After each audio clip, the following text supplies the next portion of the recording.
Was Tupac aware? I don't even know if we was using that word back then, but he was aware that it was evil. He used to say the people that run the music industry is evil. He told me this. What? When he was locked up, we signed a record deal with Interscope Records. He was in prison. We was called Drymacidal before we went to Outlaw. He sent us out there. He said, I'm just going to tell y'all like that. The people that y'all about to meet with is some straight devils. I'm like, huh? And he even said in one of his raps, he said, my crew crooked can be mistaken. This is what he said, because he knew that in the industry were crooked.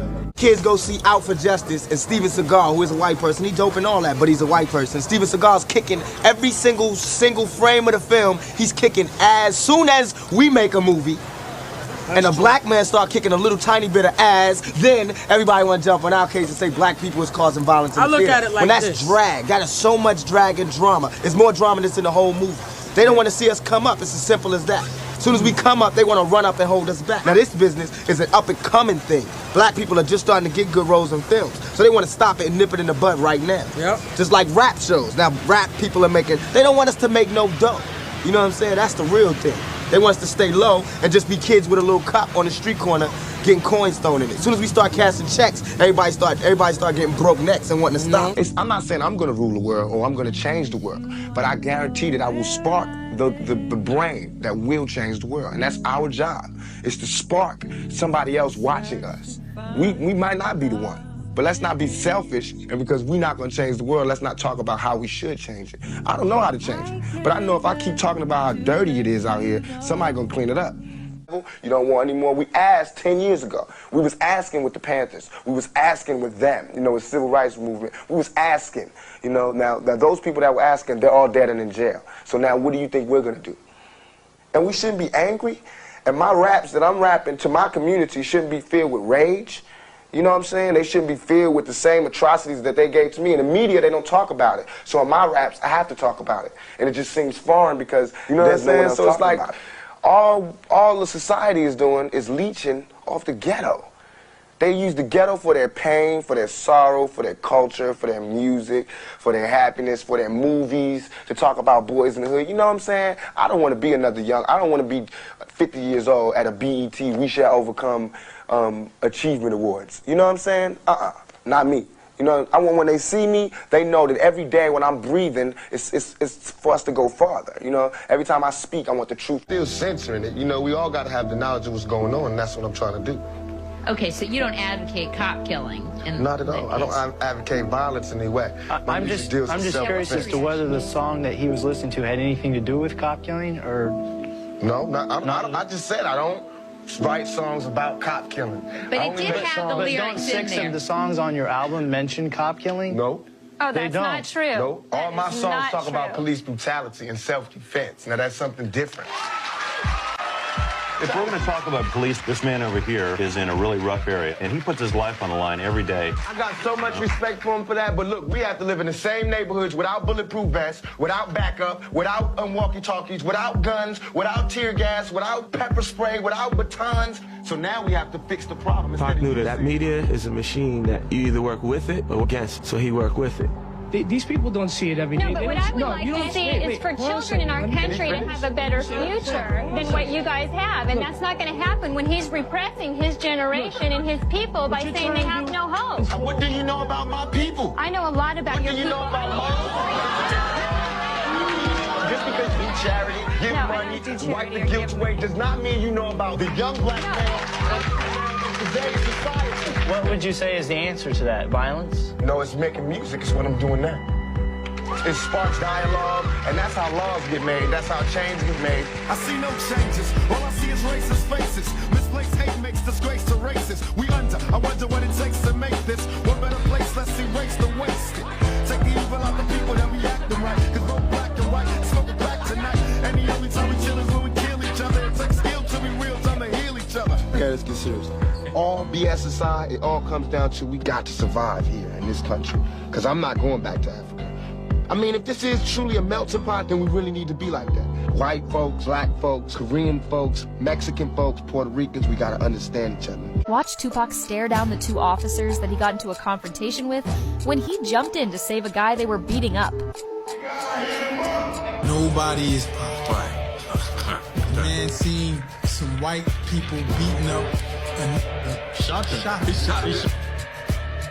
The two men were off-duty police officers that were intoxicated at the time and were the first ones to pull out a firearm. I'm not a threat, unless you're a threat to me. Made Tupac Shakur easy to spot this morning in Atlanta Municipal Court. He did have a short temper, and he would blow situations, what I felt, out of proportion sometimes. But for those of us who were there, like with the police officers who he popped in Atlanta. For one, we didn't know they was off-duty cops. Mark Whitwell of Clayton County and his brother Scott Whitwell of Henry County were partying in Atlanta Saturday night. While crossing the street, police say the officers got into an argument with Shakur and his companions. I knew he had a gun in his hand and he shot 2 white people in Georgia back in them days. I want to justify the shooting or not, but I mean, he couldn't run from who he was. Yeah, Tupac was a warrior. Freedom fighters, you know what I mean? And nobody scared them. He even went harder. And the crazy part is, when a nigga got bailed out, Shakur strutted out of court a free man on bond. He stepped up to that motherfucker like George Jefferson. Yeah, nigga, I shot 2 shit. He declined a chance to tell his side of the story. That shit was funny, but you can't show the courts up like that. Thug life, that's my comment. What's that mean? I don't understand. Fannie was really worried. Leave a message, right? He'd had a lot of press around him, but not like Where was this. y'all at when I got that school play award? Why y'all always come with his problems? And I didn't want him pushed to react. I'm just saying, man, blocking my car though. I can't say where was they at when I had my... And journalists wanted to go on that rough rapper that's doing all this violent stuff. The officers claim Shakur's car almost hit them. Hey, y'all got to back off my beds.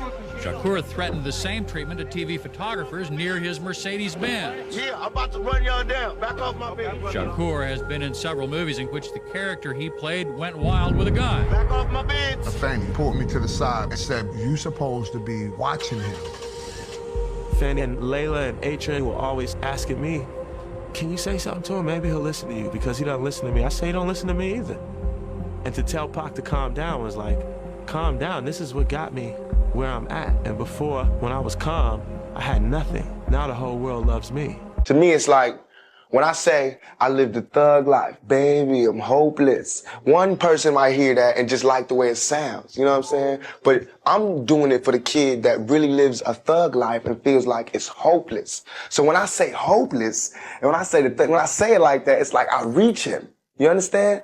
And even if when I reach him, it makes it look glorious to the guy that doesn't live that life. I mean, I can't help it. It's a fad, you know. He'll drop the thug life soon enough. But for the person that I was trying to reach, he'll pick it up, and I'll be able to talk to him again. So, but now the record companies is like stifling the brother. They trying to make it to whereas rap music is going to be just propaganda. They telling you what to say. They telling you everything we got now, all that stuff we were saying before was cool because they didn't think nobody was listening. But now they know they listening. They stifling all that. You can't say what you want. You can't do what you want. You can't wear what you want. It's like, you know what I'm saying? They straight censoring us. So it's about to be about some street stuff. It's about to be about us, meaning us that got black skin taking over our own destiny, because it's ours. We can have it. If you ain't seen that from the riots, you ain't seen nothing. That was an uprising. That was us just letting these folks know. Any given time, we'll break them off something extremely proper. Big time. That's what we're trying to feel. And that's how it is. All this year is about in rap music is organizing. Everybody getting together, everybody knowing this how you do this how you do that, this how you aim, this how you game, all that. That's what it's about in 93. All of us coming together under the thug life. H-U-G-L-I-F-E. The hate you gave little infant, U-C-K, everybody. Meaning, what you feed us as seeds grows and blows up in your face. Hi, Tupac. How you doing? Can you tell me how you doing today? Well, I just had to listen to the prosecution's closing argument, and it was just so far from the truth that it really just has me drained at the end of the day. But I'm leaving it in the hands of the jury. I'm learning a lot about people's innermost fears in this trial, because it's not even about my trial no more. It's just about loud rap music, tattoo having thugs. It's not even about me no more. It's about, you know, some nightmare that these people having. She was talking about thug life and all that, trying to... He's definitely guilty. Anybody with thug life tattooed on their stomach is guilty. What type of reasoning is that? You know what I'm saying? We got different backgrounds. We come from 2 different places. Just because I look different than her doesn't mean that I'm a sodomizer or a raper. They've said it in the... I can't understand why it's this close. They talking about there's no evidence that I ever sodomized her, even though you put that all over the paper. And every time they take a quote out of this courtroom, they take a quote from out of her mouth, which is, you know, the stuff to put me in jail. It's nothing that's been true. I just want... print the facts so everybody can sort it out. My life is ruined because nobody has a chance to get the facts. And the fact is that there was no semen found. No semen found, no forcible entry, no entry into the anal, no nothing, none of that. You know, and no fingerprints on the gun. No fingerprints on the guns, you know what I'm saying? The only time ever there was an act of sodomy, she admitted she did it to me. I should be, you know, putting charges on this girl who sodomized me on the floor of a dance club. Why am I in court? You know what I'm saying? Get my life ripped apart. But I'm here, I'm gonna go through it just to show that I have faith in the American system. But for me to have faith in the American system, these juries and everybody else has to, you know what I'm saying, play the same role and to keep an open mind. I'm already convicted. My whole life has been turned around. I lost every job, I lost everything, every opportunity. I can't get buy cars, can't get rent, can't get none of that. But I'm still a survivor, you know, I'm still coming to court, still smiling, still signing autographs. But soon I'm gonna go crazy, you know what I'm saying? And it's up to the world, you know, America eats its babies. No matter what y'all think about me, I'm still your child, you know what I'm saying? You can't just turn me off like that. That was in my room. I can't, you know, I don't know who owns the gun. How old are you, 23? 23. So you feel that your career is... Yeah, it is. Why would I own a gun? I've registered guns, you know what I'm saying? I'm a legal owner of guns. In California. California. So I came to New York and wanted to be an illegal gun runner now. You know, that's what they want you to believe. I want to start erasing... What? Come on, man. This is all about my image. Has nothing to do with me. This is all about my image. It's like MTV, all the papers, they building me up. Now they destroying me on the same image that they perpetuated. You know what I'm saying? I'm selling records. This is what I do for a living. I'm selling records. Don't get it twisted. This is not my real life. This is not how my real life is supposed to be. I'm not supposed to be really having all these villains in my life. I'm not supposed to be having, you know, the Philadelphia, I can't do shows. Everybody's already, I'm guilty. Even though the only crime I've been convicted of is fighting. Hitting somebody in the face with my fists, ever. Only crime. But I can't even go to Philly, I can't go to Texas, I can't go nowhere. I can't go nowhere, so. You're maintaining your innocence. I'm maintaining my innocence. Be successful, you wanna be like Trump? Gimme, gimme, gimme, push, push, push, push. Step, step, step, crush, crush, crush. These people should own planes and their people don't have houses, apartments, shacks. Nobody should be hitting lotto for 36 million and we got people starving in the streets. These are the type of people that get humanitarian awards. Millionaires. How can they be humanitarians by the fact that they millionaires and there's so many poor people shows how unhumane they are. Even if you earned it, you still owe. Now America's got Jews and they paid and everything and they lending money to everybody except us. When you use your brain, it doesn't always have to come to a violent end. But sometimes it does, and that's all that I'm saying. It's an adventure world that we are creating. Trying to get out, what we're doing is using our brain to get out of the ghetto any way we can. So we tell these stories, you know what I'm saying? And they tend to be violent because our world tends to be filled with violence. The main thing for us to remember is that the same crime element that white people are scared of, black people are scared of. The same crime element that white people fear, we fear. So we defend ourselves from the same crime element that they scared of. You know what I'm saying? While they waiting for legislation to pass and everything, we next door to the killer. We next door to him, you know, because we up in the projects where there's 80 in the building. All them killers that they letting out, they right there in that building. But it's better, just because we black, we get along with the killers or something? We get along with the rapists because we black and we from the same hood? What is that? We need protection too. Finally, I want to ask you about something that someone else asked you in the interview, and I thought the answer was interesting because I think it speaks to you and your generation a lot. Someone said, where do you see Tupac 10 years from now? You said, hey, I just want to be alive. That's real for you. That's so real. I made a metamorphosis. I'm a new person today because I used to strongly and honestly, I feel like I could represent my generation so much because I honestly did not care whether I lived or died. But now, I cannot die with people thinking I'm a rapist or a criminal. I can't leave until this is straight. You know, I'm not suicidal. I can't go until y'all really know what time it is. And then after that, boom, it's all over. And we can see, you know, how this shit fall. But that's how it is. And the reason being is because if I can't live free, if I can't live with the same respect as the next man, I don't want to be here. Because God has cursed me to see what life should be like. If God wanted me to be this person and be happy here, he wouldn't let me feel so oppressed. He wouldn't let me feel so trampled on. You know what I'm saying? He wouldn't let me think the things I think. So I feel like I'm doing God's work. You know what I'm saying? Just because I don't have nothing to pass around for people to put money in the bucket don't mean I ain't doing God's work. I feel like I'm doing God's work. You know what I'm saying? Because these ghetto kids ain't God's children. And I don't see no missionaries coming through there. You know what I'm saying? So I'm doing God's work. While Reverend Jackson do his up in the middle class, and he go to the White House and have dinner and pray over the president, I'm up in the hood, you know what I'm saying, doing my work with my folks. And just because I don't live there don't mean I don't go there. I got to go there because I can't hang nowhere else. This pivotal meeting was instrumental in shaping Diddy's career, yet allegations suggest a darker aspect to this encounter, transforming a positive milestone into a more sinister narrative. While Clive Davis gave Diddy the world and made him a hip-hop gatekeeper, it wasn't just because he believed in Diddy. This is the music industry we're talking about. There is always a sinister price for power and success. That's exactly what Diddy allegedly paid to make it to the top, and it changed him forever. Motherfucking day.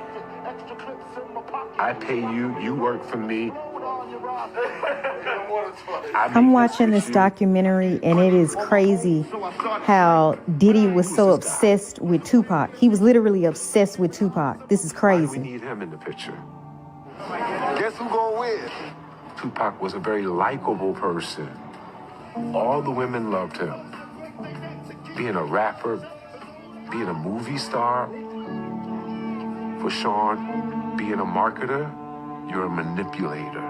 Please welcome Tupac Shakur. He was literally obsessed with Tupac. This is crazy. With no manipulation. Puff is, to me, very threatened by Pop. When I reflect on how this all came into play, it's a trail. So do you think Puffy was involved in the shooting?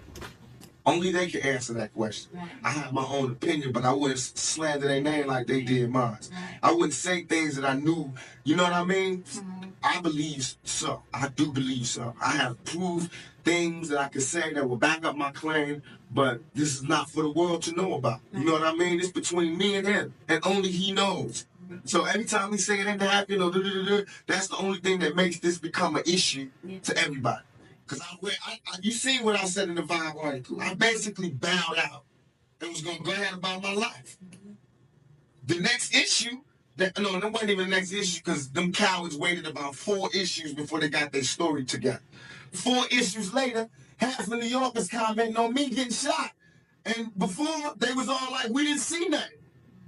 In the first issue, read it, Vibe viewers.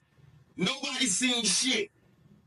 The 4th issue, when they came back with a reply, everybody knew what I did. They knew what I said.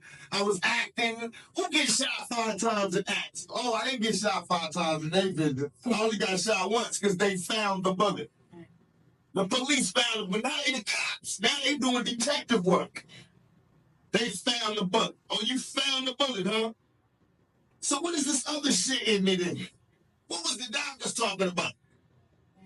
What? Can you explain these other holes in me? How'd I get gunpowder all over me? That insulted my intelligence. So yes, I did say Thug Life was dead. Yes, I bowed out, all of that. But when they said that, they breathed new life in me. Yeah. And Thug Life not only became a rap group, but it became a way of life for life for me.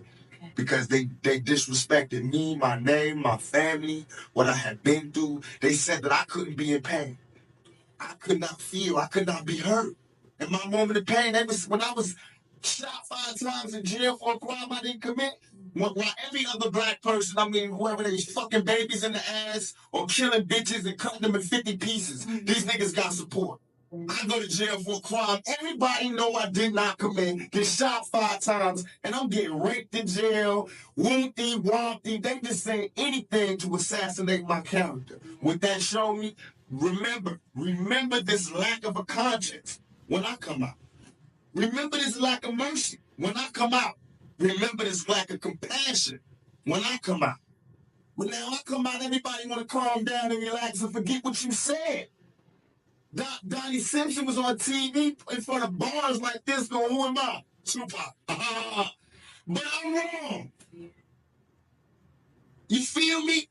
Niggas is hypocrites. You read why I gave my whole soul to you motherfuckers and said, yo, I'm through. I just want to chill. I just want to live life. And motherfuckers took shots from every direction. They thought that meant that I'm gay now. He'd fuck me in the ass now. So, okay, you want to see some macho shit? I'm the most macho nigga out here. I thought you niggas knew. I'm the most thuggest nigga out here. I have no motherfucking fear. I have no fear. I have only ambition, and I want mine. And I will do anything to protect and feed my family. And these niggas represent a threat. Because I worked too hard on this. And as far as hip-hop and all of that, I feel as though I'm not the god of hip-hop. But what we do on the West Coast, I sold 5 million in 2 months. Biggie album been out 2 years. He's barely touching 2 million. This nigga that had 50 remixes, 1,000. He got everybody in New York in his videos and still barely touching 2 million. I've been out 2 months. My shit sold 5 million with 2 videos out. I'm just starting. These niggas can't touch us. They can't. They can't. Really, it's funny. At the fight, the guy who was ripped off for the death row chain is with Suge and Pac. He just whispers to Pac, that's him. It was Orlando Anderson from Southside Crips, who was connected with Puff. Next thing I know, I see Pac like, phew. Took the niggas down.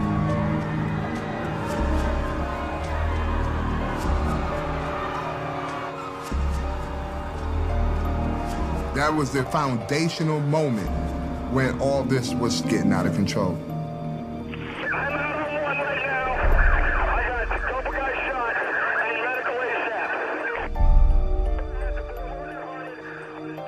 Rapper Tupac Shakur was shot in the chest late this morning, Saturday. shot multiple times in the chest in a drive-by shooting. Death Row record label owner Marion Suge Knight was also in the car, but the doctor put him on dialysis just in case his kidney failed. But every time they put him on the machine, his heart would stop. And they said we resuscitated him 3 times, and she heard that finally. What did you say? Tupac had stopped breathing. And every time they revived him, he just went back.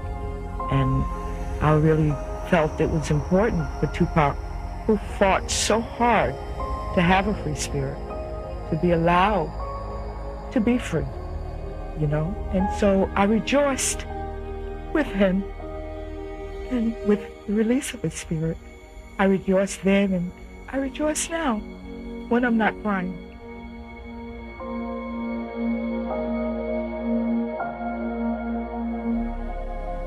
Mom, I really do love you. I appreciate everything you've done for me. I've done a lot of the things that I wanted to do. I've led a good life. I'm not happy here. If I died tonight, I'm happy. I asked him to let him go. People have been questioning, well, she doesn't really know him. She has no knowledge of him. She doesn't have a picture with him. I'm smarter than Claudia Jordan. I would never take a picture with the devil. Everyone knew he was the devil. He's been the devil for 30 years. He's been covered and protected by not only Clive Davis, but Lucian Grange. He was selected to be the demon that he is, to keep the culture in line so the industry could continue to rape it for all of its precious jewels. We have too many lost. The list of lost is ridiculous, and everyone knows Diddy was selected for this job. He's the Judas. I am the fucking hardest hustler in the world. This is Savage Part 2. Don't tell me about shit. It's 2022 and I'm still a savage. Whatever I want, I get. Whatever I want, I fucking get. DVD, The $1 Million Question. On all 4 of those occasions, there's San Diego, Anaheim, Irvine, and Vegas. Which ones do you actually talk to Puffy at? Every one. Every one of them. Which of those four is it when you talk to him about murdering Tupac? It was really about both of them. Either one. It was Tupac and Suge, you mean? Yeah, Anaheim. After a concert in Anaheim, Keefe D claims that he attended a party with Puffy in a hotel suite. So it's Pharrell, you, Puffy, Zip, and a bunch of Southsiders. And what Puffy makes kind of an announcement? Yeah, that was stupid as hell too, you know. What did you actually hear? What was the words? The best you can remember what he says. Shit, he said he'd give us anything for them dudes there, you know? Yeah. He'll give you anything for these guys' head? Yeah, he said it in front of all the people. I couldn't believe it. You know what I'm saying? In Anaheim? Yeah. Whole room full of Crips. So this is after Jake got killed. So he was on point. He was worried about something happening. Yeah. So he got mouthed off about a bunch of different stuff. So he was scared. He was scared to death. Yeah. Okay. A few months later, at Greenblatt's Deli, Keefe D claimed that Puffy Combs furthered the solicitation. What happened that made it something other than just him frustrated and boasting? Man, I'll give you guys anything. I mean, what made it a specific, like, hey, I'm serious, I want you guys to kill these guys? Like, when he told me the greenback. How's it go? How's the conversation go? I mean, okay, listen, I'll do it, but I need $500,000, or, you know, I've got somebody who will do it, but I need $300,000. I mean, we need really specific details regarding that. Yeah, we wanted $1 million. Yeah. You said you walked downstairs. Did he say, come meet me downstairs? Yeah, he said, come on downstairs and talk to me. Oh, he tells you, seriously, man, I need to get rid of these guys. And he's looking at you in the eyes, and yeah. He's like scared. Yeah. So in your opinion, the specific reason he asked you to come downstairs and talk to him was about that thing, not about liquor or anything. It was about that. Okay. You tell him we'll do it for $1 million, and he's like, okay, I'll do it for $1 million. He agrees. You shake on it or something like that. Yeah. What happened? He like, man, shit, we'll wipe the ass out quick. You know, it's nothing. Who brought up the amount of $1 million? Shit, he did. Puffy did? Yeah. Okay. Wasn't you? No, it wasn't me. I shit. $1 million out there. They put 50. You know what I'm saying? Shit. So he brought up the $1 million. Yeah. The project dudes will kill your ass for $1,500. You know what I'm saying? Shit. This is what Keefe D says happened the weekend of Tupac's murder. The day before the Mike Tyson fight, Keefe D eats at Greenblatt's Deli. He then caravans to Las Vegas with his crew, including Zip Martin. Zip is driving his Mercedes, while Keefe goes out in a rented Buick Century. On Saturday, the day of the fight, Keefe D's nephew Orlando Anderson, along with his friends Terrence Brown and DeAndre Smith, all drive out to Las Vegas to meet up with Keefe D. Guess what they're driving? A white Cadillac. They came up, I remember it was a white Cadillac. And the Lord was like, that was Tupac, that was Tupac. No, he got shot, no, he got shot. Who's driving the Cadillac? Lane and them come to the next day. They came on Saturday? Yeah. Was that a red Cadillac? Yeah. Who rented that Cadillac? T. Brown. Yeah, T. Brown. His mom, right? Mother-in-law. After the Tyson fight, Keefe D hooks up with Zip and they go to dinner. Unbeknownst to them, Keefe's nephew Orlando Anderson has just been attacked by Tupac, Suge Knight, and their entourage. In the epitome of bad timing, Tupac Shakur has just attacked the nephew of the individual who claims to have been hired to kill him. We went to eat. We was eating. Man, they came and said, "You just beat up Lane." Yeah, we was in the hotel. Yeah, at the MGM and the restaurant. There was a few New Yorkers though. We was with them. Like, man, y'all need some help. Well, we got this. That's what they said? Yeah. You guys aren't out in Vegas then with that intention. That's not why you're in Vegas. We've been going to the fights since that day, you know, the 80s. So y'all geared up to go to Vegas, y'all was going anyway. Not even knowing who else was going to be down there. Not knowing if Puffy and Suge. We ain't had no pistol. We ain't had no pistols down there in Zip, who knows about Puffy's offer to Keefe, says this is a good time to take care of that thing. Shit, it was right there. It's a perfect opportunity, baby. That was Zip talking? Yeah. Because of what happened with the thing? Zip offers Keefe D the .40 caliber Glock that he has stashed in his Mercedes out in the parking lot. He told me in the lobby that he had some Jimmys. Some what? Had a Jimmy in the Benz. He had a little secret compartment. The thing popped out. Popped up. Popped up. Yeah. In the armrest? Yeah. You said Tupac wasn't happy with the industry before he died. Go into detail about that? Yeah, Pac wasn't happy with the industry as far as, you know, like I said, he used to call it success. Instead of success, he called it success. You know, the music industry always been cutthroat. It's always one of them things that was cutthroat. The artists never really have, you know what I mean, they full rights. You know what I mean? Pac always, you know, being his days on Interscope, he never felt at home. You know what I mean? He never felt like he was getting his full due. So I don't think Pac probably really enjoyed the music industry or really felt at home until he went to Death Row, to be honest. You know what I mean? But before that, he was selling millions and millions of records. And, you know, before he got, when people always talk about the money at Death Row, where's the money? What about all the hits that Pac put out before Death Row? You got to remember, Pac was on Death Row for 13 months. He was on Interscope with him for years, selling millions. Where did that money go? You know what I mean? So, you know, I remember when Pac was in jail, he didn't really have a lot of money. But he's sitting in prison, but his record's selling millions and he's sitting in prison. So he, you know, music put a distaste in his mouth. The industry, I mean, not the music, but the industry and the people involved, he didn't really care too much about them. Right. I agree, man. Me Against the World went #1 on Billboard, and I think it did like 200K the first week, and it went platinum while Tupac was in prison. So Tupac definitely was doing numbers, man. So he definitely was owed money. And you also made a comment before, and you said Tupac, he was thinking about leaving rap alone and getting into politics. So that is true. Tupac was thinking about leaving rap alone? Because I heard that rumor for years. I didn't know if it... So in your opinion, I think I heard you say this, whether you or somebody else, Diddy was a black version of Epstein? Oh, absolutely. But worse than that, these people all work together. All of them. I said it on Pierce. It's very simple.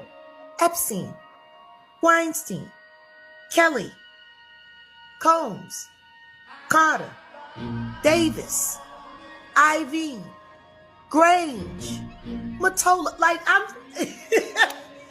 could give you the whole list of gatekeepers. What don't y'all understand? First things first, I'm gonna tell you where the whole shit is wrong. When it comes to talent, that is a God-given gift. It doesn't belong to us. It was given to us from source. And guess what? It was given for free. Not one of us who are gifted on this planet have ever had to sign a contract with God for permission to use our gift. Amen. Ever. But you got to sign a whole lot of contracts with the devil. Oh, shit. A whole lot of contracts. Contract for everything with the devil. Contract for your life. Contract for your death. Contract for what you believe in. Contract to not believe in what you believe in. Better yet, pay you double if you say some shit you know is bullshit. Push it. Sell it. Make it work. I think it's this side. Yeah, okay. Written by Tupac Shakur. That's it.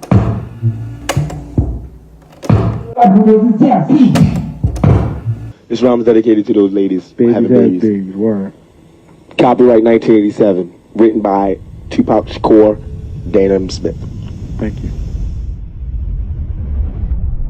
That's the kid that was rapping at my brother's school. It was Tupac. What was really funny is at some point we started a new school year. I went to the Baltimore School for the Arts. Some girls at the school, it was like, there's this guy from New York that raps too that's here, you know? So we was like, who's this guy? You know what I'm saying? I see who the guy is. I'm like, that's the guy I've been seeing all these different times. I'm like, wow, he's in my school now. It's crazy. So we used to have this thing called the Beaux Arts Ball, which was like kind of like a talent show. After we finished performing, they was like, yo, there's gonna be a battle downstairs, there's gonna be a battle downstairs. So anyway, we all go to this battle downstairs, and Tupac and Dana just murdered everybody. So this whole battle thing started off kind of like how I really got introduced to Tupac.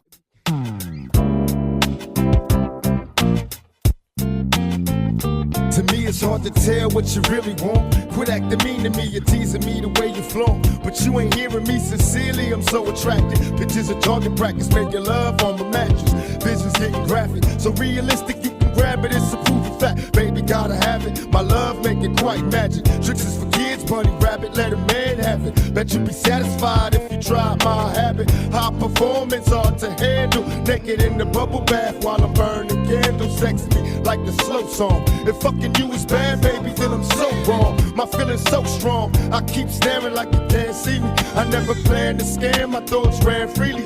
There's no need to be paranoid. Ain't nothing poppin', I ain't worried about your man, baby girl, cause I'm just watching. Just watching. I ain't worried about your man, baby girl, I'm just watching.